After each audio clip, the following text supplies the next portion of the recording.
Good afternoon, viewers. Welcome to the telecom session of the School of Social Sciences.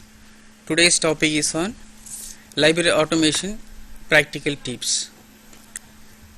Why we have chosen this topic is, historically speaking, the microcomputers were used in the library and information centers during 1980s. As far as the development is concerned, it is not to the level what we expected. This may be due to some reasons like lack of the knowledge in IT, lack of budget, lack of manpower. There are so many reasons. That's why we thought of having a topic which can give a real input to the professionals who really want to automate their libraries and information centers. So we have with us Dr. Jaideep Sharma, who is expert in this field. He will explain all the practical points which will help to automate the libraries and information centers. Now may I request Dr. Jaideep Sharma to take over the presentation, please. Thank you, Mr. Sevukan.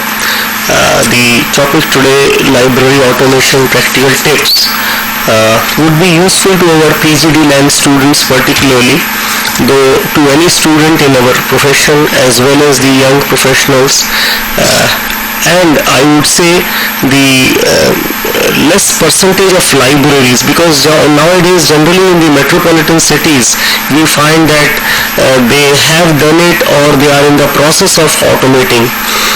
If we go back a little, around 5 years or so, we would have said that it would benefit a large fraction of libraries, but nowadays since they are in the process of doing so and it has become a lot easier, I would say to the less percentage, because they are not to that higher fraction of the libraries.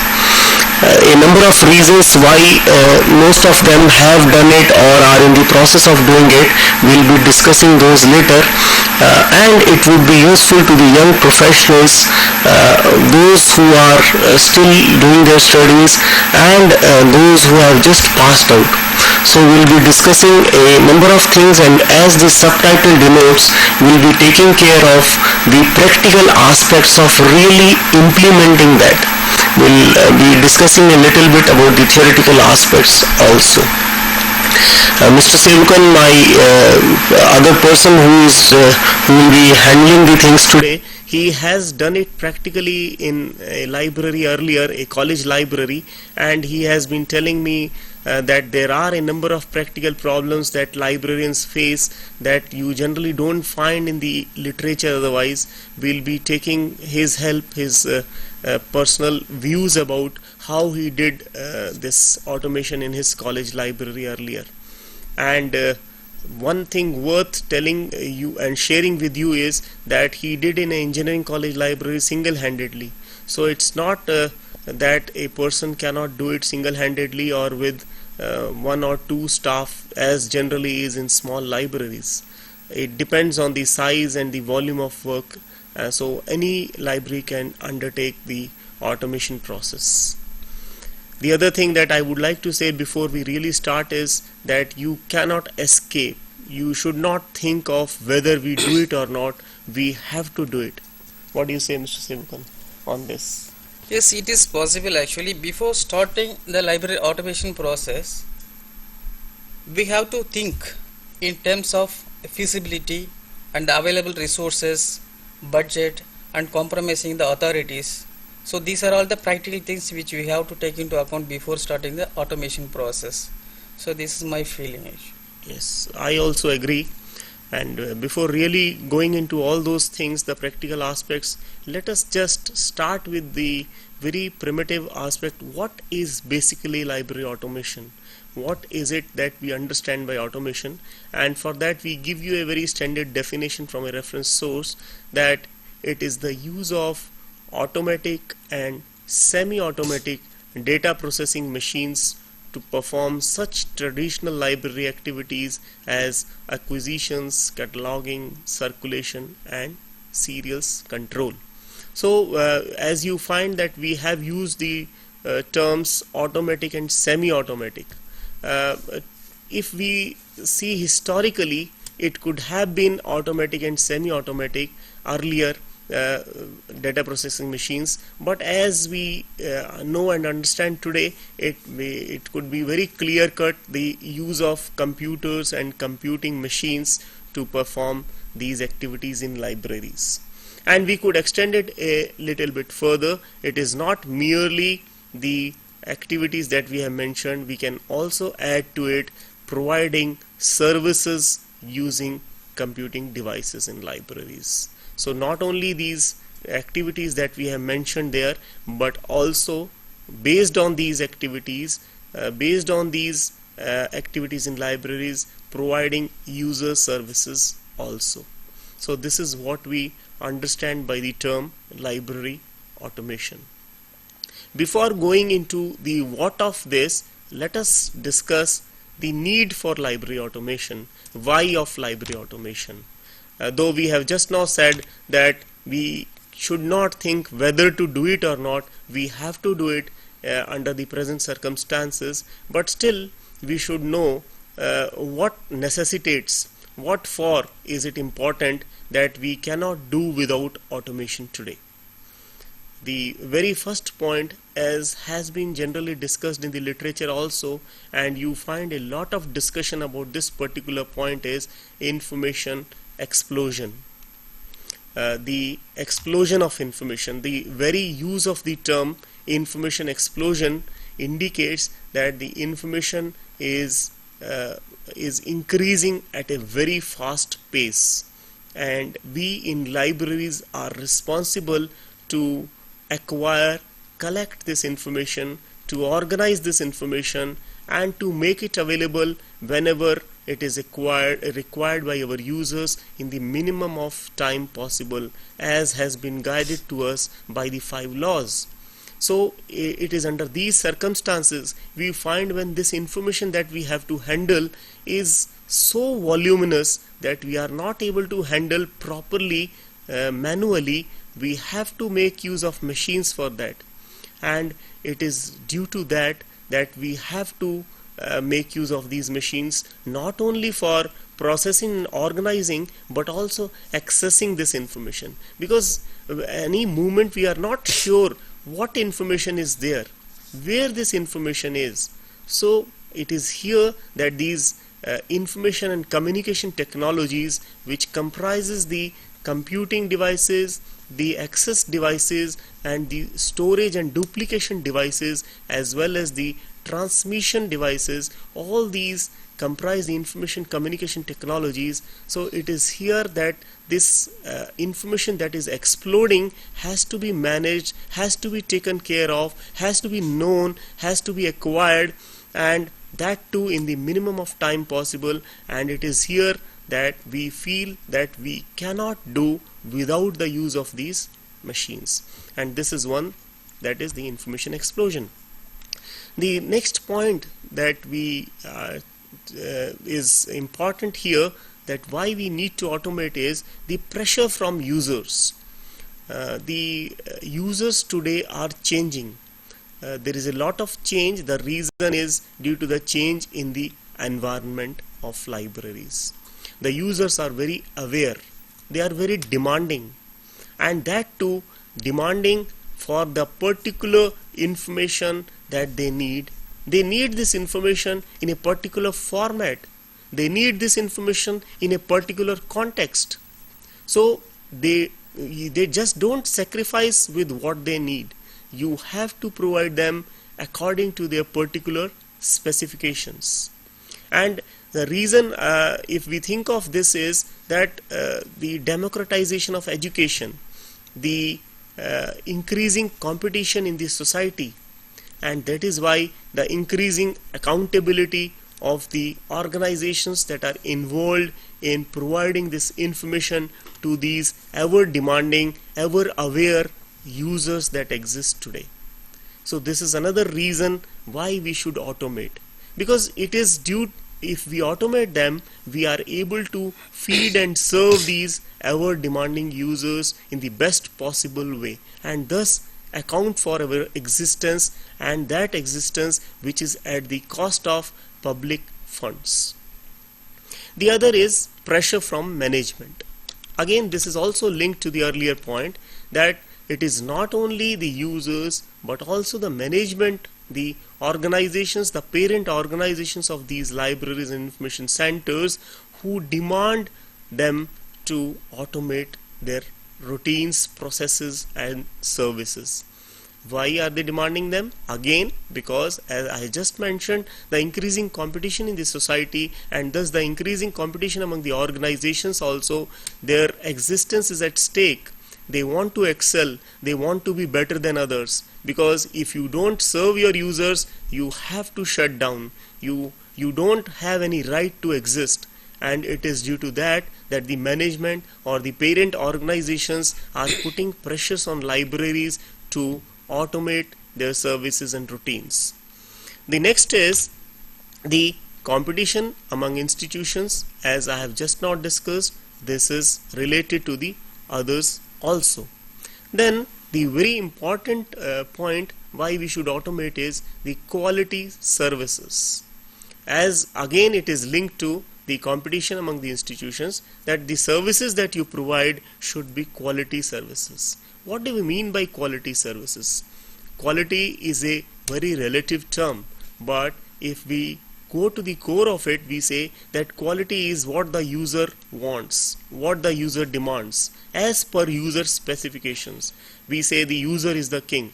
So as per his needs and specifications, if you are able to provide, you are providing quality services. As I have been telling you right from the first point, information explosion, to the last that I have just mentioned, competition, it is here that quality is required. If you are able to satisfy all these, that means you are able to provide quality services. Again, it is automation that comes to our rescue to do that.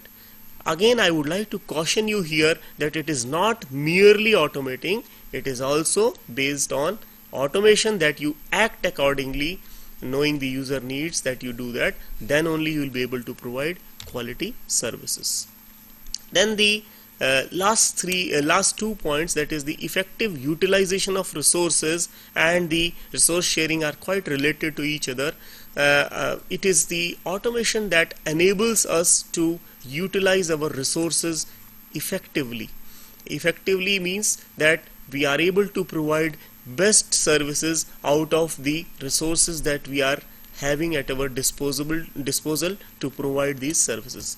And it is ICT, information communication technologies, that help us to effectively utilize these resources. The next point is the advent of ICT and WWW. Or we say that when we have the technology at our disposal, when we see that this technology is being made use of in other service organizations also, not only in the service organizations but almost all walks of the all different fields that we see around us, we see that ICT is being implemented. The WWW or the internet is a platform that we can make use of effectively, and particularly in libraries and information centers, because it makes available services at your doorstep, at your organization, in your organization, and these information or services are the scope is the global scope. Why should we not utilize it? And that is why we say that it has to be done, it should be done. We say it is the talk of the town. You see it happening everywhere in all other libraries, then why not in your library?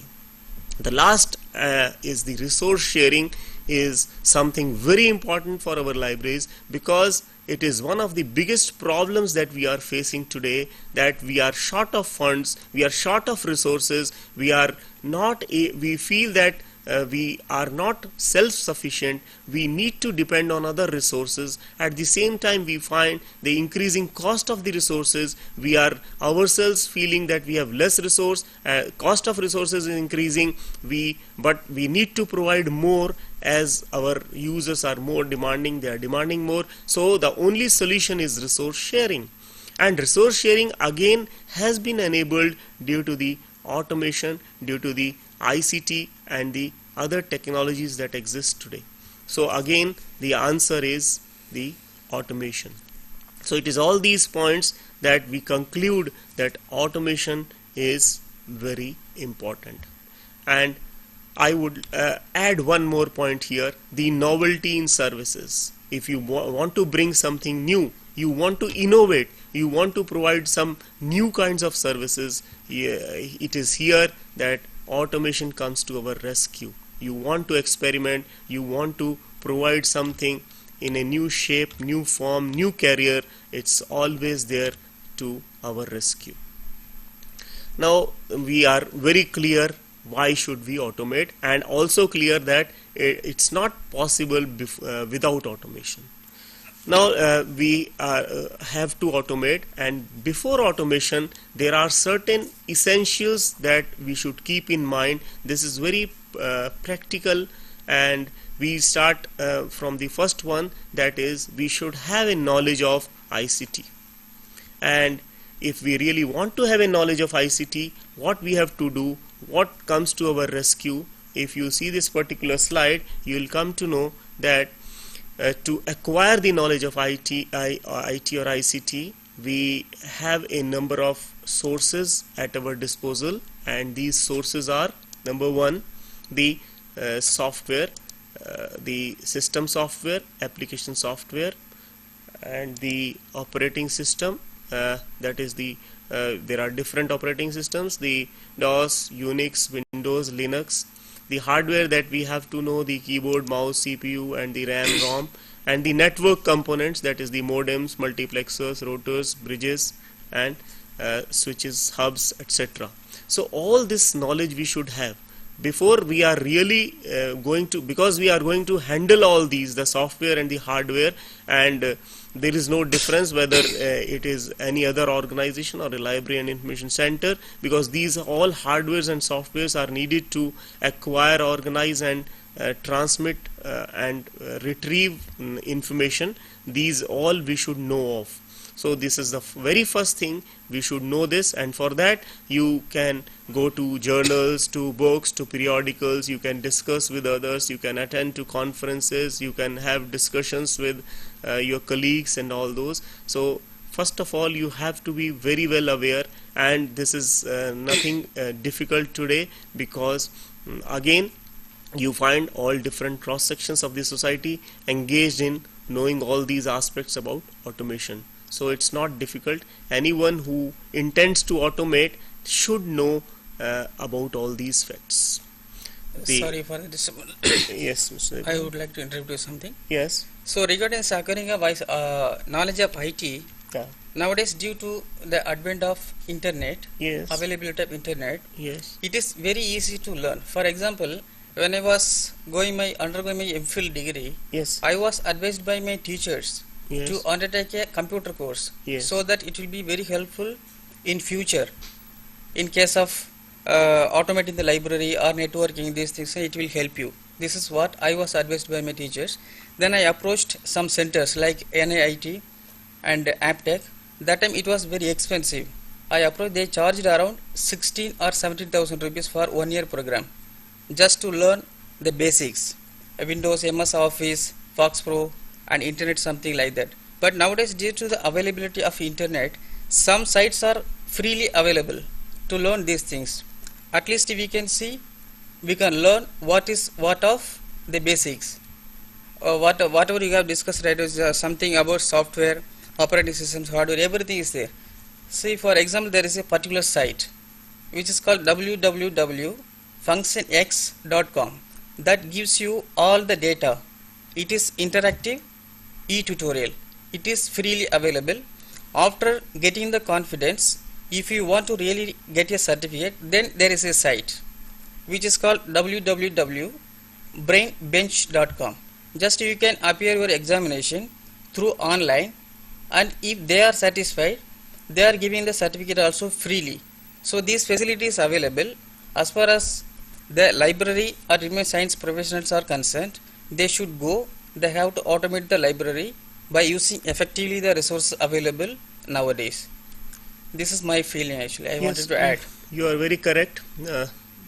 This is one that earlier there used to be quite limited opportunities, and ours being a very technical and specific field, as you mentioned that you joined a course there, that could be useful, but at the same time when you are to learn this automating libraries, very specific packages that used to be very difficult for people, because it was quite limited and limited opportunities available. But then there was a second phase, and in this phase institutes and organizations like NISCARE, earlier in stock, they used to have training programs for professionals, and quite easily available. These used to be quite a number of programs in a year, and the people had opportunity to attend this. Then this increased with associations also conducting such programs and courses, and this is the third phase now we are in, and here again these opportunities are available, but at the same time this is not only done by national level institutes and organizations or associations, but also individual institutions are also doing such things at the level of colleges, libraries. People are doing certain courses, and our young professionals can go and join them. And this what you have mentioned right now, this is another option available, another feature that is there, the e-tutorials that are there. And you have different, as he mentioned the site, you have so many other sites you can go. You see that e-tutorials are there, you can evaluate yourself and also examine yourself online. So the opportunities are many. It is only the person, you should have the attitude, you should have the will to learn. That is not a problem. And at the same time, as I mentioned, that you can go and talk to colleagues around, you find a number of people learning these, and that is not a problem. We have even gone a step further. it is not only automation. Regarding digitization also, you find these efforts being undertaken in the country at the national level, and you find number of courses, seminars, training programs being organized which are within the reach of an individual. You can always go. And at the same time, we have some organizations like InflibNet which are doing such courses, training programs at national level. These are also quite useful. So that learning information technology today is not a problem. It only the problem is that you have to be updated because it is fast changing. So it's not that any moment you should be confident that you are an expert. No, it's not that, because things are changing very fast. So you have to be continuously updated about the information technology. That is very important. I hope you agree. Huh? Oh, yes. So this is regarding learning or acquiring knowledge. The next point before you really go for automation is identification of users' needs. Again, I would stress that this identification of users' needs is not to ensure whether you go for it or not. It is just to ensure that before going for it, what they really need. And it is here there are different methods by which you can go for it, like personal interaction. This is very important, and this is going on throughout the year. Always you are in interaction with your users, you know what they really need, the extent of services that they need, because before really undertaking that process, you have to be very confident and clear of all these things. Beyond that, if personal interaction is one, but beyond that you can do the studies based on questionnaires. You can distribute questionnaires, you can have interviews with your users, and this is particularly important when the clientele is large in number and you cannot always have direct interaction with them. Then you can have some questionnaire based studies also before really undertaking the process of automation. And there is another very good source of information regarding in users' needs that you have in libraries, and that is the different statistical data that is available with us. That also gives an indication of what is lacking, what are the expectations, and all these things. So these are the different sources of knowing the users' needs. Then the next thing that you have to be very sure of before really going for automation, that is very essential before doing automation, is that you have to have all your records in place. You have to have the records like the catalog, the databases, right from your acquisition to your serials control. All these records have to be intact, up to date, because automation is not merely the ICT doing it for you, but you have to be updated on all these. Like when we say manual records and the databases, that means the catalogs as well as the different databases that you maintain. These databases may be related to your the inventory like books and journals, or even your users or your publishers or your vendors and all. So these have to be quite up to date before you really undertake the process of automation. So once you have ensured that these records are in place, the next thing is thinking of what software and hardware you will go for. Again, it depends on the kind of your library and the clientele and the amount of work that is involved. And a word of caution here, be futuristic in approach. You have to take into view the expansions that are going to be taking place in your organization.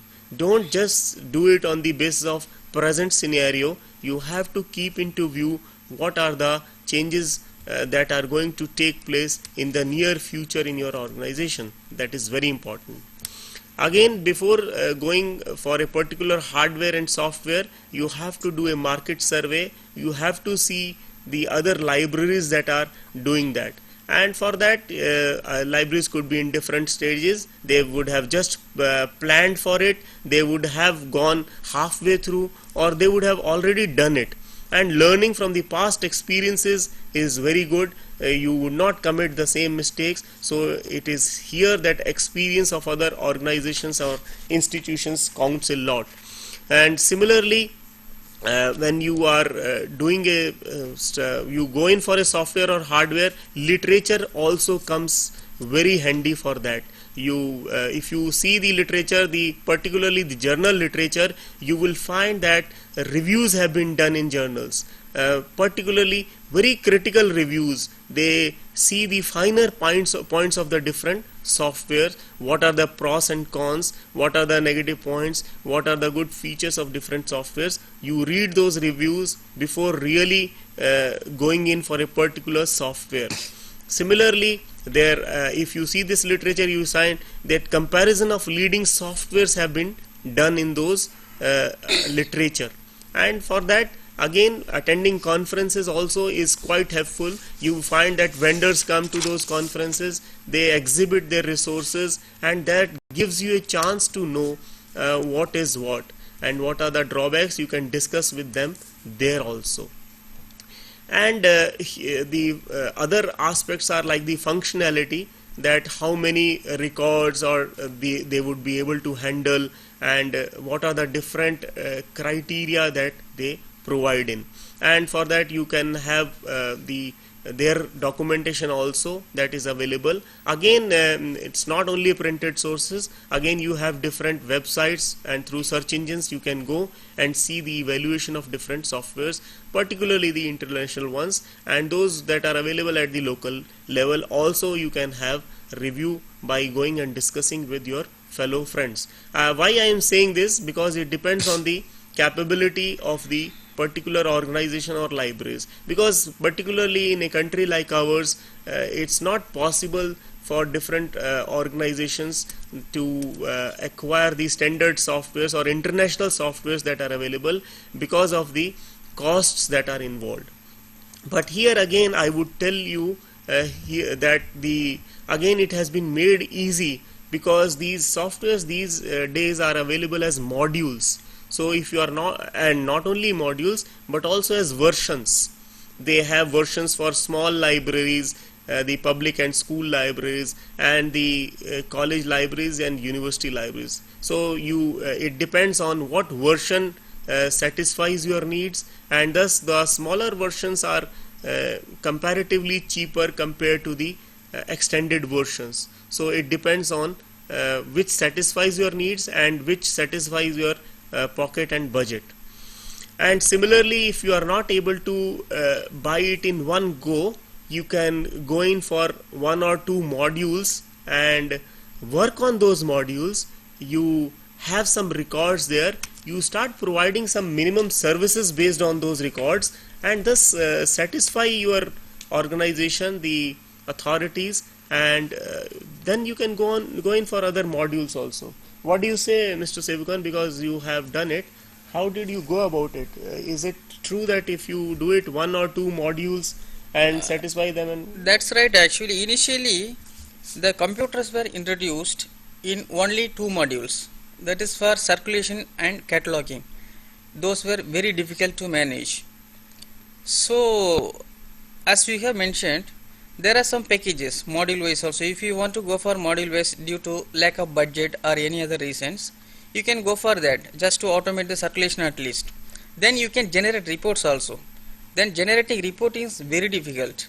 At the time of inspection by the committees to monitor the libraries whether they are following the standards and norms of the particular body, then it is very difficult to generate the reports manually. Then it helps. So at least for this purpose they can go initially module wise to save the money also. Then if the authorities or the management is satisfied, then they can go ahead for some other modules also. Then finally they can get the final version of the whole version of the software. So this is the process which one has to go. Yes, it is not only the authorities, but I feel the user is also very important, because the user pressure, if it is there for automation or for a particular software, I think even the authorities have to go and they have to go for it. So I think if you satisfy your users, if you are able to provide them better services using certain softwares or modules, and the user is with you, the user demands, I think you can go for it. Yes, I agree to you. So you go step by step. Otherwise, also automation is not a one-day affair. It takes quite a lot of time, and the amount of time that it takes, it depends on the manpower available to you and the amount of work that is involved. But well planned is half done, as they say. So the planning has to be very well done. It's not that according to your budget you are getting a particular software, you go for it. No, but that is also important, but that is not the only criteria. Based on our experience, I have seen that at times in certain organizations they go for certain softwares that are comparatively cheaper, and later on they are in trouble. They have to then go for some other software. Even in some libraries I have seen that they are having more than one softwares. So that is not proper that you later on change. Maybe you have to change also because better products are coming in, but that does not mean that you go for a particular software that satisfies your needs, that they do not change later on. No, they keep on improvising, they keep on improving upon based on your suggestions. So that is always there, so don't worry. But still you have to be very sure of before really going in for a particular software. Again, if you go for softwares, you find that there are different kinds of vendors. Like when the movement started in our country, we had that UNESCO sponsored CDS, ISIS, and later on the Vinaises came on, and that was the international level. And later on at the national level, efforts were made to improve, or using CDS, ISIS, we developed certain softwares, and then at the institutional level things were done.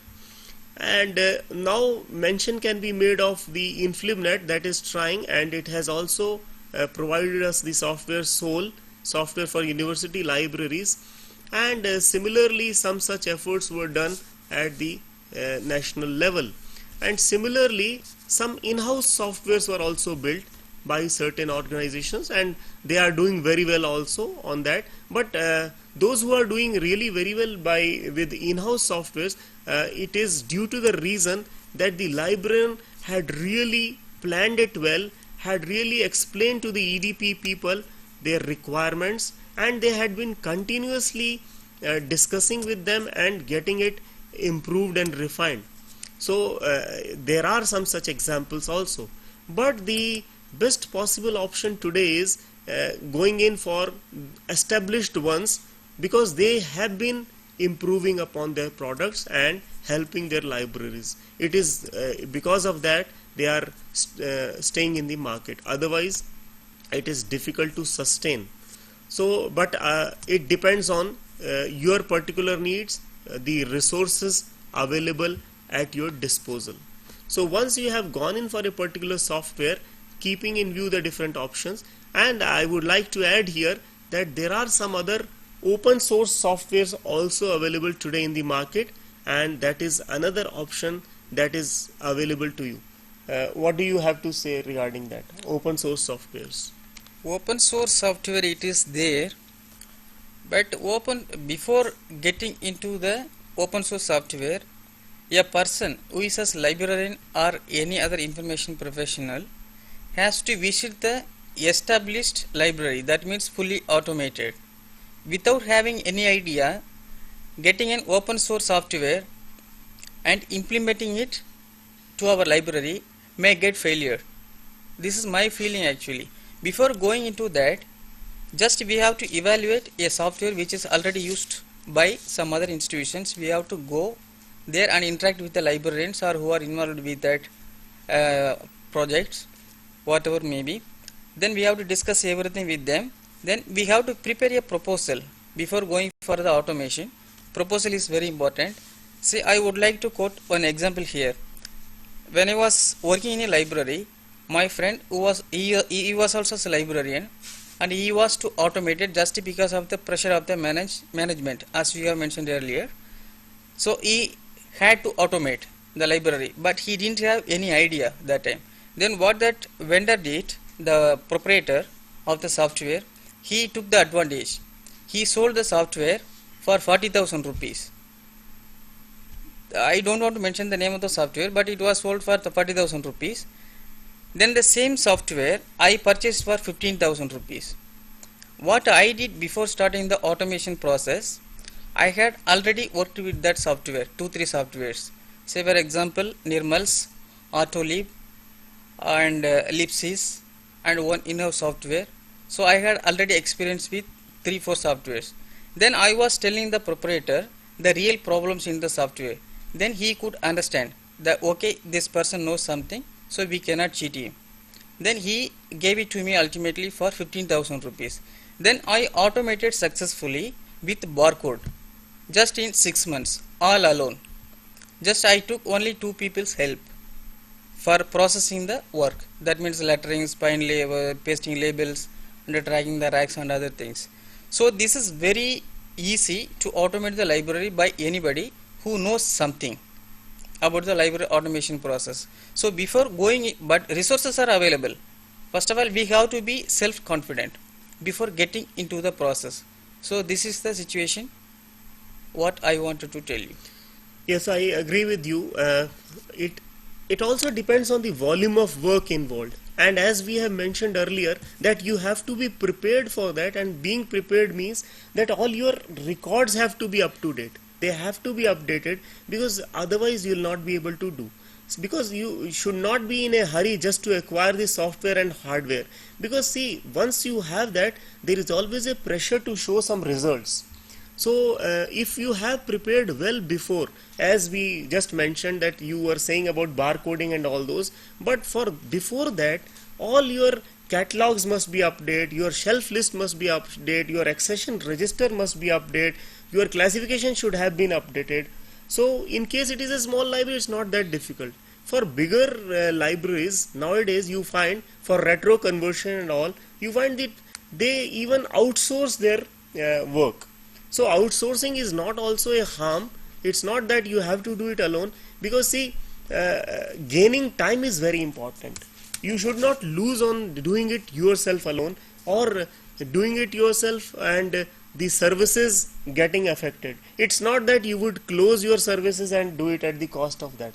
So it's no harm if you have the resources, you can get it outsourced, but again you have to be very cautious about that. If you are outsourcing, your monitoring should be there. You have to constantly monitor, because you have to see that the work that is being outsourced is done properly, because once it is done for ever.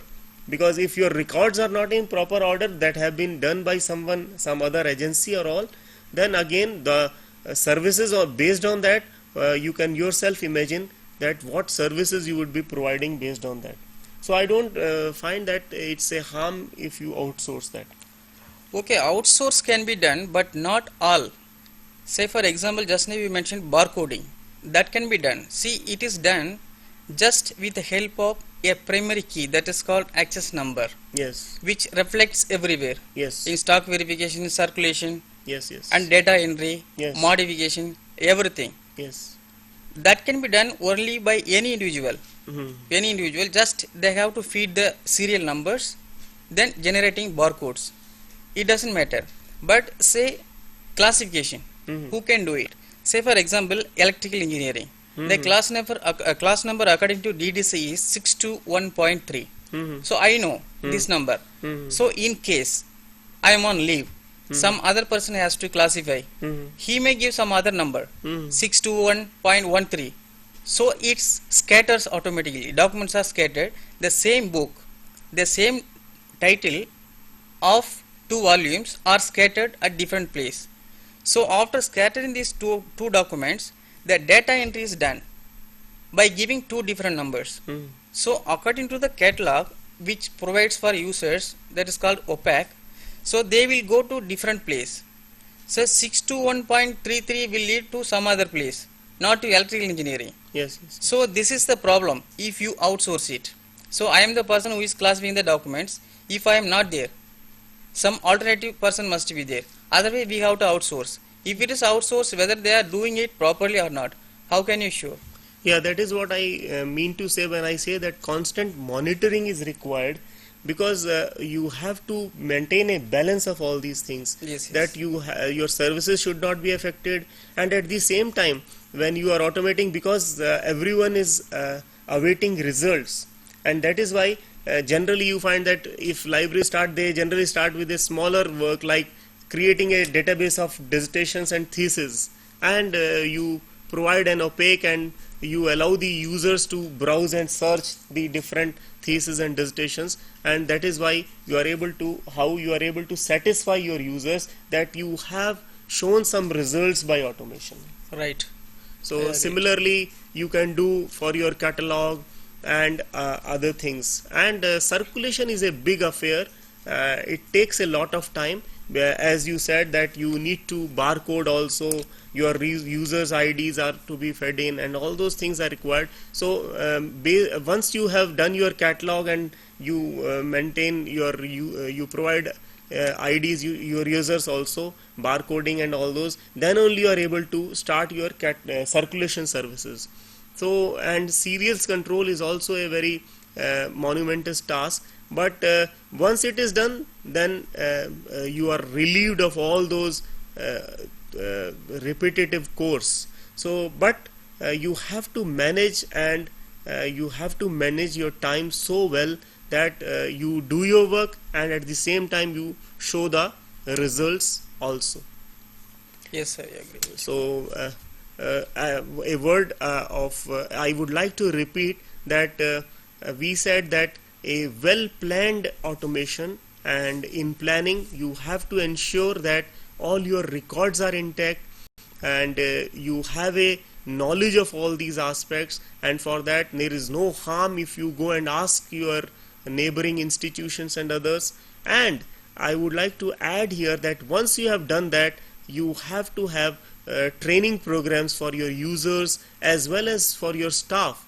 And attitudinal change is very important, because you generally find that people would not like to learn these new things, and therefore it's not very true also, because a large majority of people would like to change from manual to automated routines these days. But at the same time, there are some people, and for them, and not only for them, for those who really want to learn also, you would have to organize training programs, and that depends on your resources, whether you go in-house training programs or you send your staff for training to other organizations. That is very important. Then only they'll be able to utilize what you have done by way of automation.